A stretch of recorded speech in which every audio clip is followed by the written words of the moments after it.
অসম STF এর operation Praghat জারি রয়েছে। ধৃত আরো দুই জঙ্গি। আনসারুল্লাহ বাংলা টিমের আরো দুই জঙ্গি এবার জালে। ধৃত আব্দুল জাহের শেখ ও সাবির মির্ধা অসমের কোকরাঝাড়ের বাসিন্দা। ধৃতদের থেকে উদ্ধার হয়েছে 4টি রাইফেল, 34টি গুলি সহ বিপুল পরিমাণ বিস্ফোরক। ধৃত জঙ্গিদের দিয়ে বড়সড় নাশকতার ছক কষছিল বাংলাদেশের হ্যান্ডলাররা। গতকাল রাতে হানা দিয়ে আব্দুল জাহের ও সাব্বির মির্ধাকে হাতে নাতে পাকড়াও। এর আগে বাংলা, অসম, কেরলে হানা দিয়ে 8 এবিটি জঙ্গিকে গ্রেপ্তার করে অসম এসটিএফ। অসম এসটিএফ এর অপারেশন প্রঘাত জারি রয়েছে। ধৃত আরো দুই জঙ্গি। আনসারুল্লাহ বাংলা টিমের আরো দুই জঙ্গি জালে।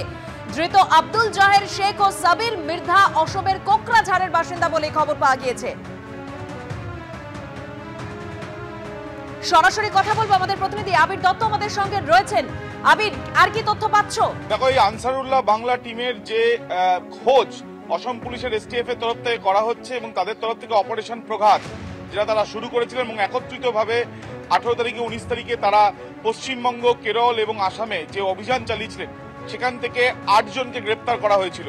সেই অভিযান যে চলবে তাদের তরফ থেকে কিন্তু সেদিনকেই জানিয়ে দেওয়া হয়েছিল এবং এবার যেটা জানা যাচ্ছে যে ফের গতকাল রাত্রিবেলা থেকে যে আজ সকাল পর্যন্ত এই অভিযান চলেছে এবং গোপন সূত্রে খবর পেয়ে তারা কোকরাঝাড় অঞ্চলের বেশ কিছু জায়গাতে তল্লাশি অভিযান চালান এবং বিপুল পরিমাণে আগ্নেয়াস্ত্র এবং গুলি সেগুলো উদ্ধার হয়েছে এবং তার সঙ্গে সঙ্গে আইইডি তৈরির সরঞ্জামও উদ্ধার হয়েছে। নাশকতার ছক ছিল নিশ্চিত এক প্রকার। তদন্তকারীরা ইতিমধ্যে যে দুজনকে গ্রেপ্তার করা হয়েছে তাদের নাম আব্দুল জাহির শেখ এবং সে কোকরাঝাড়েরই বাসিন্দা, এছাড়া সাব্বির মির্ধা। তাদেরকে দুজনে একই সঙ্গে ছিল এমনটাই জানা যাচ্ছে এবং এই দুজনকে ইতিমধ্যে গ্রেপ্তার করা হয়েছে। যে বিপুল পরিমাণে উদ্ধার হয়েছে সেখানে যেটা অসম এসটিএফ এর তরফ থেকে বলা হচ্ছে যে বেশ কয়েকটি রাইফেল, হ্যান্ডমেড রাইফেল পাওয়া গিয়েছে যেগুলো একে সিরিজের, এমনটাই তারা মনে করছেন। সেই সংখ্যাটা প্রায় 4টি। এছাড়াও পাওয়া গেছে 34 রাউন্ড লাইভ অ্যামুনিশন অর্থাৎ গুলি এবং 24 রাউন্ড যেটা জানা যাচ্ছে যে 24 রাউন্ড ব্ল্যাঙ্ক কার্টেজও পাওয়া গিয়েছে। এছাড়া আইডি তৈরির বেশ কিছু সরঞ্জাম, এছাড়াও গ্রেনেড, একটি হ্যান্ড গ্রেনেড পাওয়া গিয়েছে। এছাড়া যেটা জানা যাচ্ছে যে 14টি ইলেকট্রনিক সুইচ, যে ইলেকট্রনিক সুইচগুলো ব্যবহার করা হয় কোনো জায়গায় প্ল্যানিং করে আইডি বিস্ফোরণ করানোর ক্ষেত্রে এইগুলো কিন্তু লাগে এবং সেই বিষয়টাও দেখা গিয়েছে। এবং স্প্লিন্টার হিসেবে যে ব্যবহার করা হয় এই ধরনের বিস্ফোরকের ক্ষেত্রে, যখন বিস্ফোরণ করানো হয় এই বিস্ফোরকের স্প্লিন্টার হিসেবে ব্যবহার করা হয় বিভিন্ন লোহার টুকরো।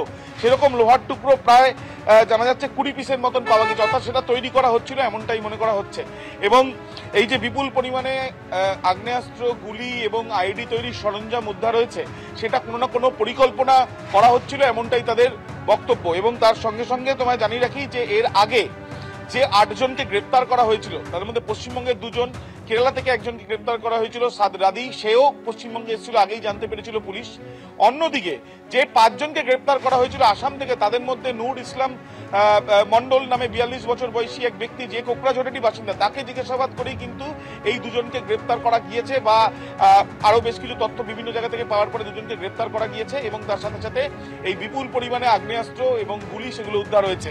তোমায় জানিয়ে রাখি যেটা তদন্তকারীরা জানতে পেরেছেন, এই নূর ইসলাম মন্ডল সেও পশ্চিমবঙ্গে এসেছিল এবং সরাসরি ফারহান ইসরাক, যে জসিমউদ্দিন রহমানি যিনি এবিটির প্রধান, সেই জসিমউদ্দিন রহমানের রাইট হ্যান্ড বলা যায়, সেই ফারহান ইসরাকের সঙ্গে সরাসরি তার যোগ ছিল এবং তার নির্দেশে একের পর এক পদক্ষেপ বা মিটিং সেগুলো সে করেছিল। অর্থাৎ এই যে যার কথা বলছি নূর ইসলাম মন্ডল, যাকে এর আগে গ্রেপ্তার করা হয়েছিল, সেও পশ্চিমবঙ্গে মুর্শিদাবাদ ফালাকাটা এসে বৈঠক করে গিয়েছে এবং তাকেই জিজ্ঞাসাবাদ করে আসামে বেশ কিছু জায়গাতে তল্লাশি অভিযান চালানো হয় এবং অন্যান্য বেশ কিছু তথ্য প্রমাণ সংগ্রহের পরে গোপন সূত্রে তারা তল্লাশি অভিযান চালান এবং এই বিপুল সংখ্যায় আগ্নেয়াস্ত্র এবং বিশেষ করে গুলি, আগ্নেয়াস্ত্র এবং আইডি তৈরির সরঞ্জাম সেটা কিন্তু পাওয়া গিয়েছে, যেটা সাফল্য হিসেবে দেখছে আসাম পুলিশের এসটিএফ। কিন্তু এই যে পরিকল্পনা, সেটা কি পরিকল্পনা, কোথায় কোথায় এই ঘটনা ঘটানোর তারা চেষ্টা চালাচ্ছিলেন বা কবে এই পুরো পরিকল্পনার বাস্তবায়িত করা তাদের পরিকল্পনা ছিল, সেগুলো জানার তারা চেষ্টা চালাচ্ছেন। এবং তার সঙ্গে সঙ্গে শুধুমাত্র কি এই 10 জন নাকি আরো অনেকে রয়েছে, খোঁজ চলছে বলে জানানো হচ্ছে আসাম পুলিশের তরফে।